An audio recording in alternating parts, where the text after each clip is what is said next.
Hi guys, if you are a professional, student, or a parent who wants to know about different professions so as to make a choice for yourself or to help somebody make a choice, then this is the right channel for you. Here we bring professionals from different domains so as to give you an understanding of their professions. If you like such videos, please do like, comment, and subscribe. Hi Gaurav. Hi, Shirish. Yeah, hi. Good morning. Yeah, good morning, good morning. Yeah, so on Sunday morning we have Gaurav with us. He hails from a city called Dehradun, which is also, the schooling capital of India, as I know. And he's a pass out from St. Joseph's Academy, and since then it has been a great and wonderful journey for him. I think it would be better if we hear from Gaurav what he has done all these years, right from schooling and what did he do. So, Gaurav, it would be very interesting if you could tell us about yourself, like, yeah, how did your journey start right from school and what did you do? Sure. So right after my schooling, actually, I'll go a little before schooling because around eighth grade, I realized that I want to work in animation and want to create my own cartoons as a child.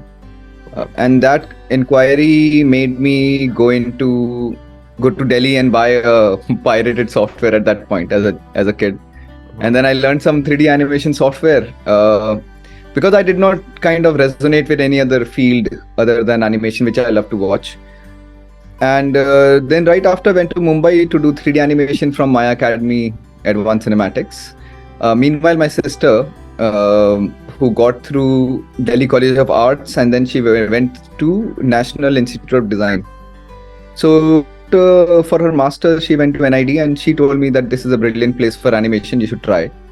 So in my second attempt, I cracked NID exam, and I went through that. But just before joining my bachelor's, I was already working as a 3D animator in Mumbai after my training there. And and then 4 years were brilliant because it kind of created all our skills and understanding at NID. And interestingly, right after my graduation, I got picked by Walt Disney for hosting a television show of theirs. So a lot of children right now and people in graduation, post graduation know me because they have seen me as when they were kid on Art Attack. So that was a Disney show, and for 3 years we did that between 2010 and 2013. And again, another turn of events came because because of the Art Attack, I got introduced to children and students more formally, working with workshops, and then I kind of really wanted to work with them more formally, not just as a host or as a workshop conductor, but as a pedagogist or as an education designer. So all that journey has now brought me as a learning experience designer. And between my first job after my college, which was Art Attack for TV, then in order to pursue this field more formally, I went to become a class teacher in grade 4, and then became a class teacher in a rural school, then became a founding faculty at Institute of Design, which is a newly conceived design college. So I was the founding faculty, and we were putting systems there and teaching there as well. Right now I'm working with Edtech company, and so far it's been very interesting. A lot of changes, but Could you just tell us your experience with Walt Disney? I think a lot of people would be interested in, like, how did you feel like being a host? And I think you traveled outside India also. How was your experience in the studio there and in Argentina? Yeah.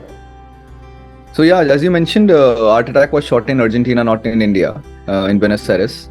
Although it's an Indian show, Indian subcontinent, but for business strategies, let's say, because their Art Attack is also shot in 14 different languages. So instead of having 14 different sets and 14 different crew, they decided to have one set, and the core crew member fly from respective country, and the other crew members belong to the Buenos Aires, and we shoot in batches, for example. So but when I got hired for it, like I'm not a theater person or a performer, so I don't have skills with acting or anything. In fact, quite the opposite. So it was tough in the beginning. They just almost like took me literally in the like, and put me in front of the camera, and so it was very, very hard to begin with, because those skills, you have no idea how to perform. So whatever came out naturally under pressure and under those so it was a sudden growth in a way. Being a host is a privilege a little bit more than most of the jobs for Walt Disney, I would say, because host is someone who's a key member, right? Like an actor or someone. Yeah. So they try to take good care of the person. You are not really an employee because you're on contract. That's another thing. So beach mein, like Walt Disney also, because I'm a designer, so they said, okay, why don't you work also as a designer and a host? So somebody wisely told me that do not become an employee. Right now you have all these privileges because you're a host. Make sure you don't. Correct. And what about the food you had? Any food you liked there? How did you find food? So it was difficult for a vegetarian to survive there because most things are meat. But then I figured out Chinese restaurant and Mexican restaurant have vegetarian food. So that's a hack. Wherever you go, if you find a Mexican food or sometime even in Mexican they might put meat, but there are things they have which you can definitely order, which will be vegetarian. Okay. So that was a saving grace. And then we figured out. Otherwise, local food, it was a little too heavy. I wouldn't say it's the country known for its food, like maybe Brazil. I have not been to Brazil. I'm just guessing. Because Argentinian food, they specialize in steak and beef, so their focus is there, and I'm sure that must be great, but I don't eat it. So all the other indigenous food and all is not there. In fact, if you go to North Argentina, that's where the natives live. More population of the native indigenous people live. The middle and down south is all immigrants and people who came and who won the territory over and stuff. The Spanish and Italians and Germans and all the others. But the natives have their food is very close to ours. So you will find they eat a lot of rice with hum aloo ka jhol bolte hain na, aloo tomato. Similar, but only thing will be added is some corn and some meat. So it's a same stew like aloo, tomato and everything, and it's a stew with, and and turmeric is widely used there. Chili, turmeric, all those. So it's very similar. In fact, because those are the mountain region, they look also very pahadi in that sense. So very similar. Yeah. I think there was recently some report was there, and they ranked foods from different countries, and India was on the number 5 spot. Should be. India is very so I think very diverse. Food. You can have whatever kind of food you want, veg, non-veg, lot of food. Yeah. I can see lot of it's not a linear journey. So you were into hosting things, and then after that and so because of Art Attack you became I think pretty famous, because a lot of people whom I meet, especially kids, they get very excited and they just go to YouTube and show me, okay, I am following Gaurav. So yeah, lot of kids I meet.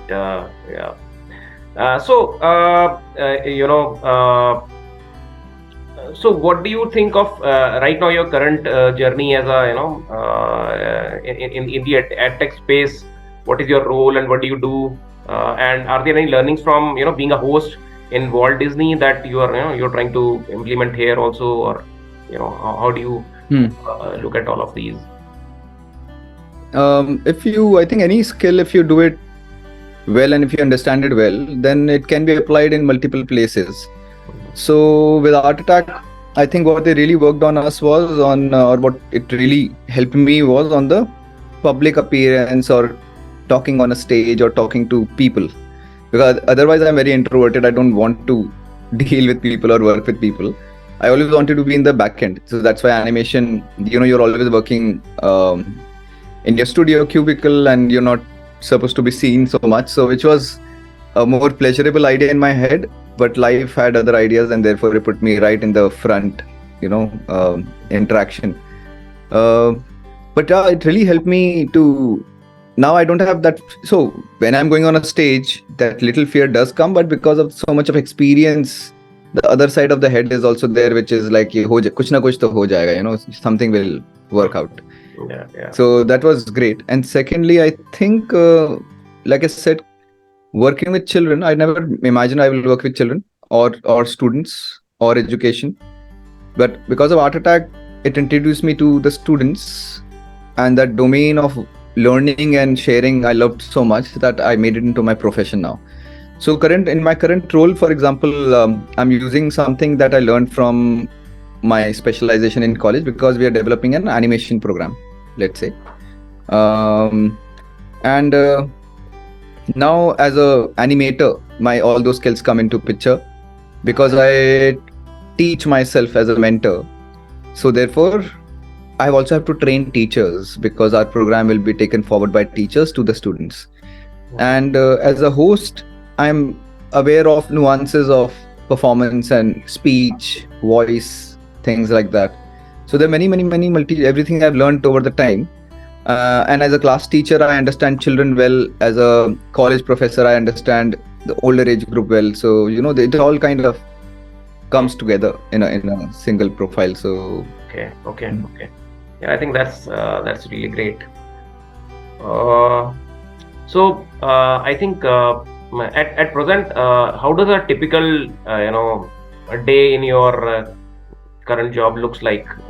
What do you do? I'm a little lucky because I'm working from home. I don't have to travel every day. That would have sucked, because my place would have been Bangalore, and the traffic scene there is not too well. So right now it's pretty cool. So it starts in the morning like anybody else. We start with our stand-ups and meetings, and then so I'm like, designation wise I'm a senior manager, and actual work wise I'm a learning experience designer. That's what I'm also pursuing. So in my role, whatever we are developing, I have to kind of sit on top of everything. And although the business side is handled by, of course, our senior management team, but the content development, delivery and all that, that's where my core lies.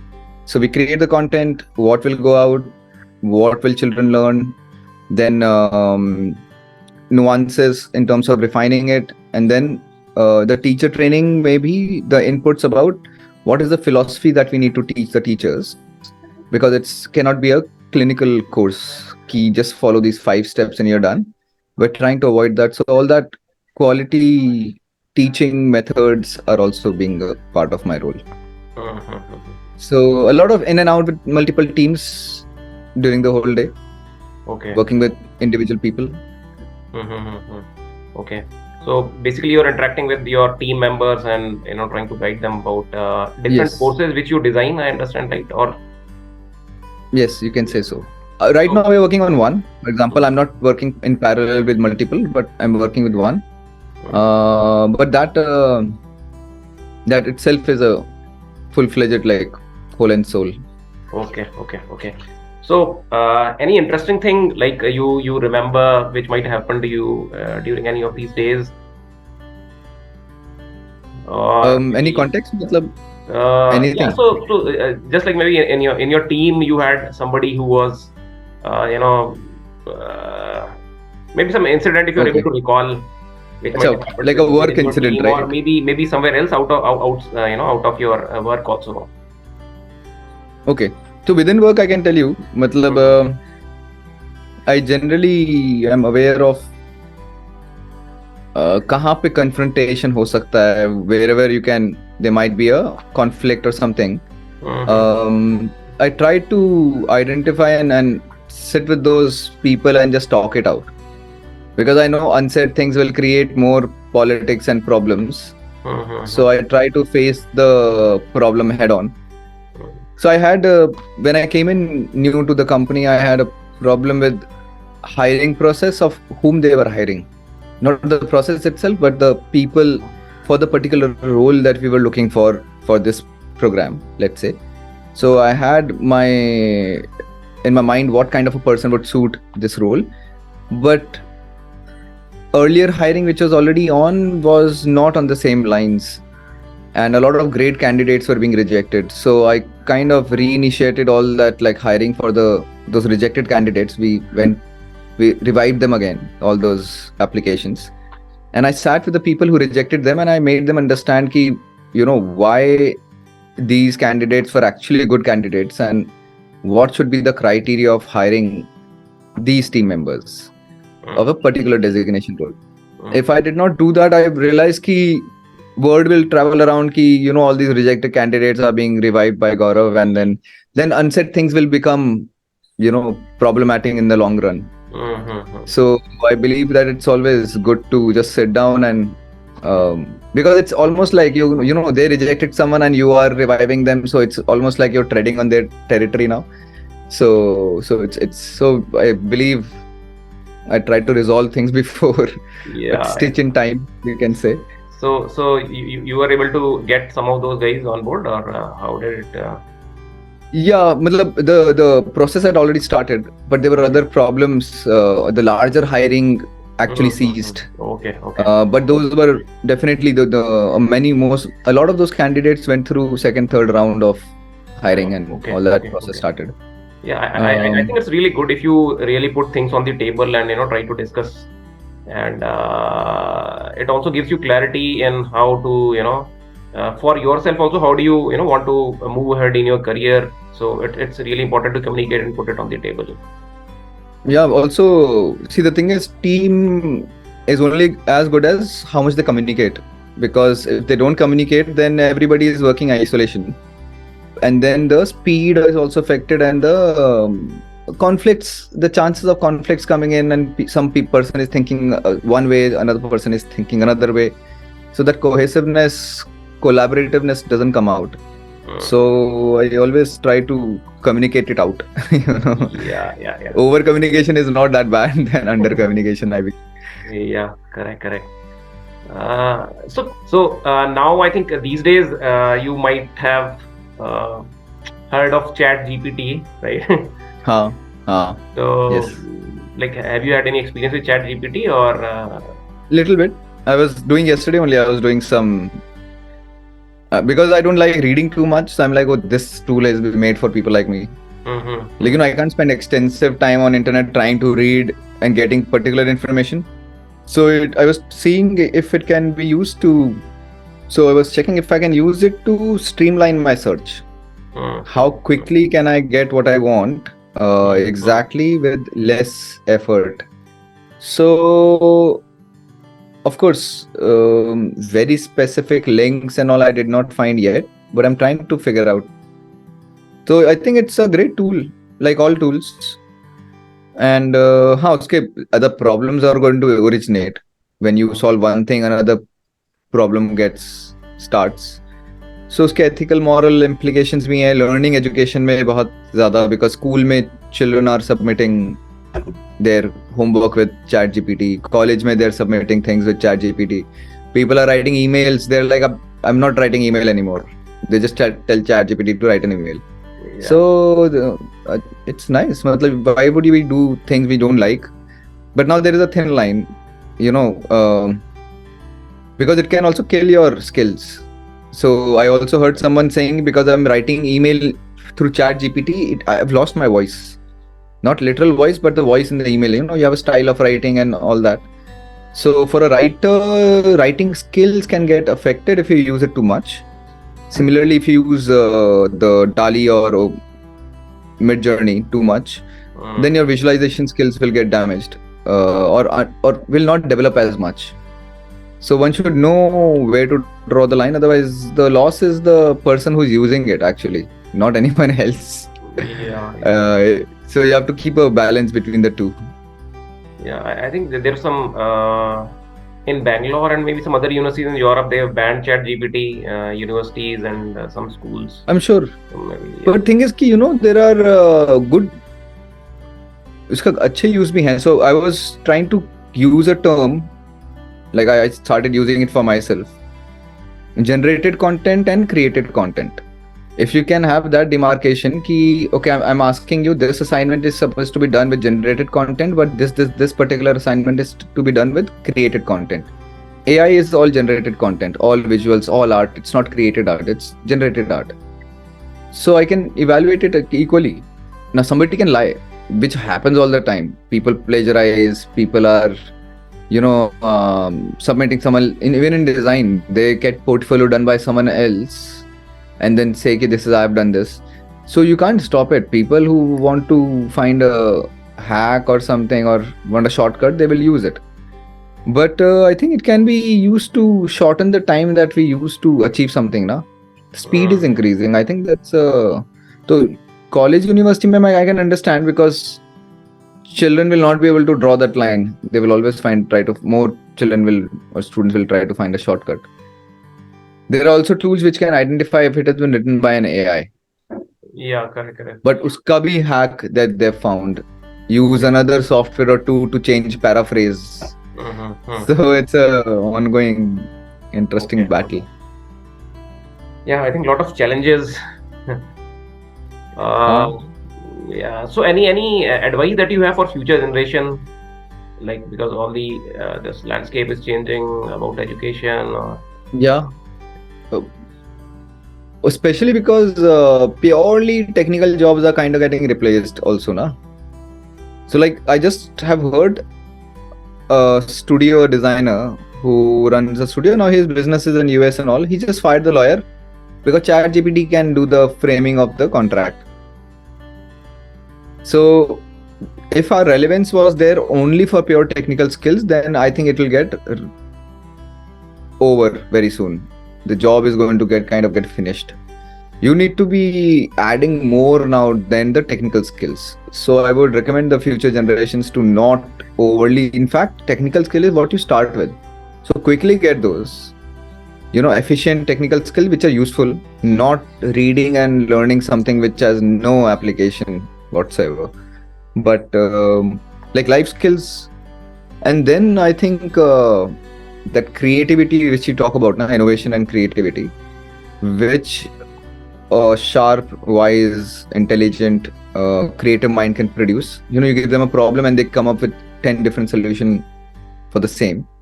So wahan pe I would say emphasis will be higher now, because technically I don't think it will get very redundant very soon. So I would not recommend people to just be happy with a degree with or purely technical skills.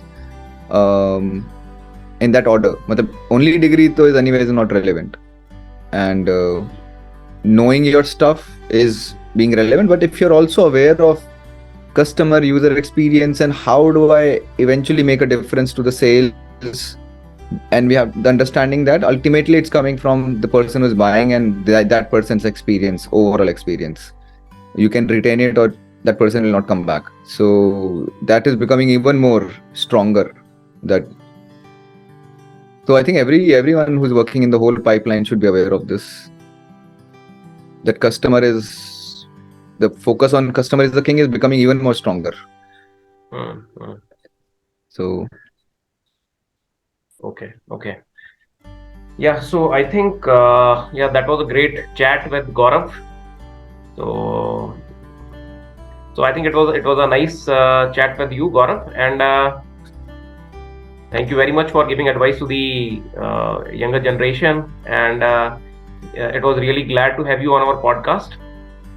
And thank you, Shirish. I think we have come to the end of the podcast now. Thank you very much, Gaurav. Thank you. Okay, enjoy Sunday.